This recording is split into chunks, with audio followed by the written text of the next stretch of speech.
600-gallon indoor pond. It is just popping with life. What is going on, Aqua Beast? The sun is just now coming up. No, we're just in the fish cave. But in reality, it's really early. It's actually before I leave. Yes, you heard it correctly. I have to leave the fish cave. Unfortunately, I'm going to college in North Carolina. And so I've got to leave the fish, which I hate to leave all these tanks, but you know, got to do so. But the good news is I'm going to keep everything up and running. My awesome cousin Dylan is going to come over every like 3 weeks to do big water changes, and my dad's going to be feeding them. And then I've also got a couple other buddies who are around, and they can clean or feed if need be or help out. But and so just huge thank you to all of those people. But yeah, I couldn't have kept all this or started it really without any of them. So, but before we leave it, we're gonna give you a little rundown of each tank, so that you guys can see the fish cave, because I'll be doing a lot of North Carolina fishing content. But so let's get right into it. Good news is I'll be back for breaks and stuff for sure. But let's start over here at the community tank. All right, so throwback, if you've not seen the video of me setting up the community tank, it's all on video. We started when this tank was empty, no scape, no fish, and I absolutely love this tank now. This jungle valve, shout out to Henry, he gave it to me. It's just sprouting throughout the tank, and I cannot wait to come back and just see it everywhere. So many fish in here. I've got like 4 neons, 4 cardinal tetra, some candy cane tetra, a black phantom, some Cory cats on the bottom. Just everything about this tank I love.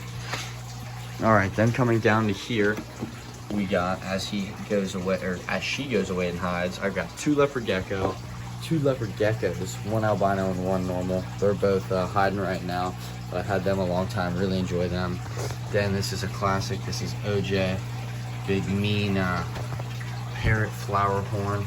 He's doing great. He's got this whole tank by himself. Then over here, this is where things change. So I used to have Dexter Marble Matoro Stingray in here. It's no longer in there.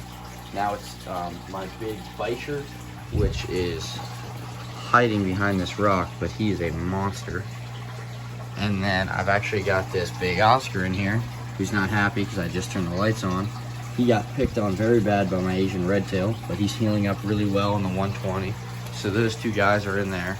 It's looking a little empty without Dexter, so I got a little bit of room to play in there, so we'll see what happens. Then we stop on over to the mud skipper tank, which I'm absolutely loving the tannin look, kind of. Could be a little, I don't know, I really like the tannin look. And we got the mud skippers chilling in there. There's one, there's the other one. They are super fat. I just fed them last night. There's actually still a cricket in there, which they'll get later. And then I've also got my black spotted eel, who is not coming out to say goodbye, but I've had probably for 7 years. He's my second oldest fish, like really big black spotted eel, so he's awesome. He's also in that tank. Then we hop on over to the other indoor pond, like 150 gallons. We got Rose, red ear slider, looking for food already as I turn the lights on this morning. And we actually have a red tail now. I've got all the clips of catching that guy, so we're gonna throw you back to when we put the red tail in the pond for my buddy Jared. So let's throw you back now. With one hand, netting with the other. A little sus. All right, big boy. Don't get wrapped up in here with your fins now. Attaboy. See, he's nice. Super gentle until you get him out of the water. Ready? Oh. Being a good boy. Oh, shut up. Didn't even get stuck, chilling in the bucket. Yeah, he's got plenty of water. He's all right. A nice guy.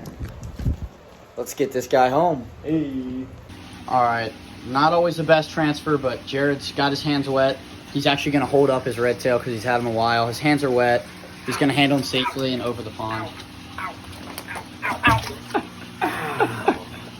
Did he get you? He got me good. Oh, you sissy. He's Look at sharp. him. Yeah, do you not know how to hold a catfish, boy? I knew. He just got me really good. No, he squirmed. He did not like that. Look at him, though.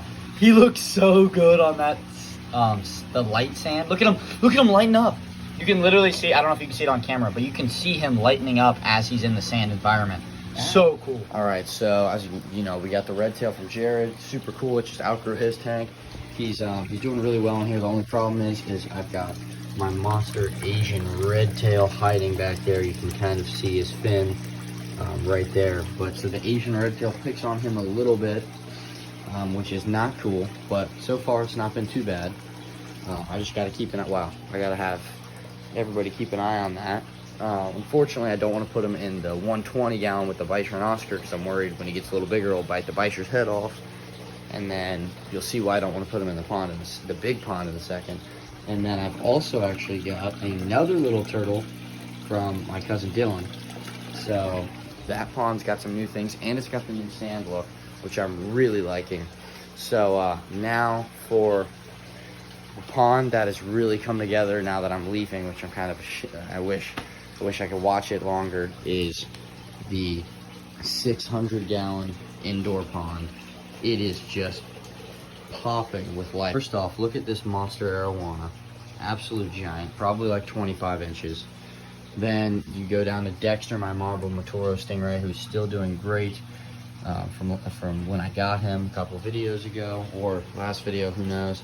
The peacock bass is super light right now because I also just turned the lights on, but he is doing tremendous and he is gorgeous down there. And then the Lima shovel nose, which is the biggest Lima shovel nose I've ever seen. But this pond right now is just so much fun to feed. But basically, I mean, all of these fish have been doing great so far. The peacock likes to nip on everybody a little bit, but he's not, you know, beat up anyone to my extent.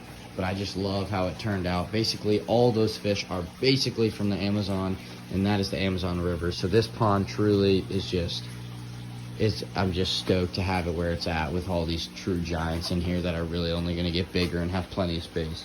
I cleaned out all this filtration on like all the tanks, did big water changes, got the heater, made sure everything's running on every tank. So honestly, I'm hoping everything should go really well. Although that's not it, there's still one more tank. Can't forget about Lenny Jr., my monster African lungfish. He's just done so great, and he's been in, I've had him for a really long time myself. I'd love to bring him down to college eventually. I just can't do so right away. And then, you know, the fish cave's got, first off, shout out to everybody who wears the merch. There's so many more pictures to come for this. And then just all these fishing pictures. But yeah, this is it. I gotta say goodbye to the fish cave for quite a while. But don't worry, I'm not going straight to college. I'm actually going to North Carolina to vacay with a buddy, Matt. If you've seen him he's been on YouTube quite a bit with me, and we'll be doing quite a bit of fishing. So we'll have some fishing from the beach and pier before I head off for college officially. But I am leaving the fish cave. Yeah, it's no joke based on the thumbnail. But hopefully everything stays healthy while I'm gone, and you know, I'll be back for breaks and stuff. So can't wait to see these guys grow and get bigger. But thank you. We're signing off for the last time in a while from the fish cave. Hope you guys enjoyed. Make sure to subscribe and like if you've not been here. Fish cave's pretty crazy stuff. All right, thanks for watching. Jared got barbed by the catfish. Damn.